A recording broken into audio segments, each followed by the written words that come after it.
খুবই মুখরোচক এবং মুচমুচে থাকবে এরকম একটা চিকেন কোফতার রেসিপি আপনাদের সঙ্গে শেয়ার করব। আর খেতে খুবই মজা, ইফতারিতে এটা একটা বেস্ট আইটেম হতে পারে। আসসালামু আলাইকুম, কেমন আছেন সবাই? চলুন তাহলে রেসিপিটি দেখে নিয়ে যাই। প্রথমে আমি চিকেনের বেস থেকে হাড় ছাড়া মুরগির মাংস নেব, নিয়ে সেটাকে কিমা করে নেব ব্লেন্ডারে। আপনারা চাইলে এটা চাকু দিয়ে একদম কিমা করে নিতে পারেন, যাতে ব্লেন্ডার নেই। এখানে সব ধরনের মশলা দিব, গুঁড়া মশলা, যে যেমন ঝাল খেতে পারেন সেরকম ঝাল দিবেন। কাঁচামরিচ, ধনিয়া পাতা সব কিছু দিব, সিদ্ধ করা আলু দিব, একটা পাউরুটির পিস দিব টুকরো টুকরো করে, এবং খুব সুন্দর করে সবগুলো উপকরণ আমি এখন হাত দিয়েই মাখাবো। সুন্দর করে মাখায় নিব একদম ভালোভাবে, পাউরুটি, আলু এবং সব ধরনের মশলা। এখানে আপনার মাংসের যে মশলাগুলো ব্যবহার করেন রান্নাতে, সব ধরনের মশলা দিতে হবে, তাহলে কিন্তু খেতে ভালো লাগবে। অবশ্যই আদা রসুন পেস্ট দিবেন। আমি গোলমরিচ দিতে ভুলে গেছিলাম, এখানে গোলমরিচ দিলাম। সব ধরনের মশলা দিয়ে খুব ভালোভাবে হাতে মেখে নিব, এবং এর গোল গোল আকৃতি দেওয়ার জন্য হাতে একটু তেল মেখে নেব।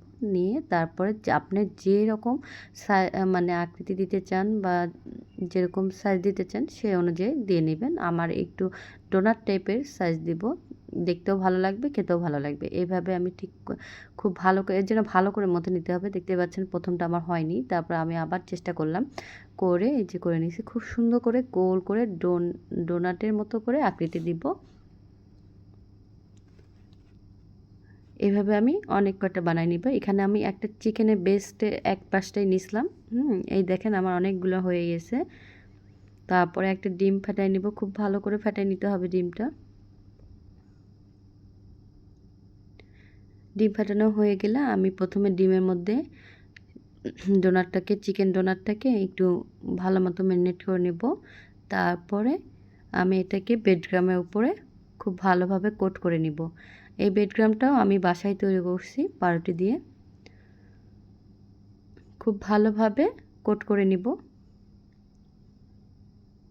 খুব সুন্দরভাবে কোট করে নিতে হবে।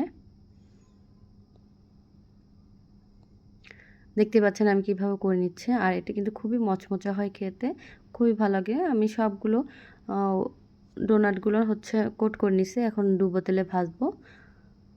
তেলটাকে পর্যাপ্ত গরম করে নিতে হবে, তা নাহলে হবে না। এক পাশটা হয়ে গেলে তারপরে আমি উল্টাই দিব। খুবই মজার খেতে, এভাবে আপনার বাসায় তৈরি করে নিতে পারেন।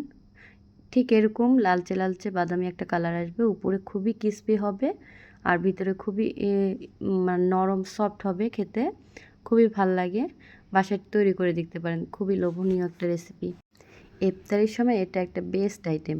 চিকেন যারা পছন্দ করে তাদের কাছে তো এটা অনেক অনেক পছন্দ হবে, বাচ্চারাও খাবে, পছন্দ করবে, বড়রাও পছন্দ করবে। সঙ্গে আমি টমেটো সস দিয়ে খাচ্ছি, টমেটো সসটাও আমার বাসায় তৈরি। সবাই ভালো থাকবেন, এবং আমার ভিডিও ভালো লাগলে অবশ্যই লাইক, ফলো, কমেন্ট করতে ভুলবেন না। সবাই আমার জন্য দোয়া করবেন। খোদা হাফেজ।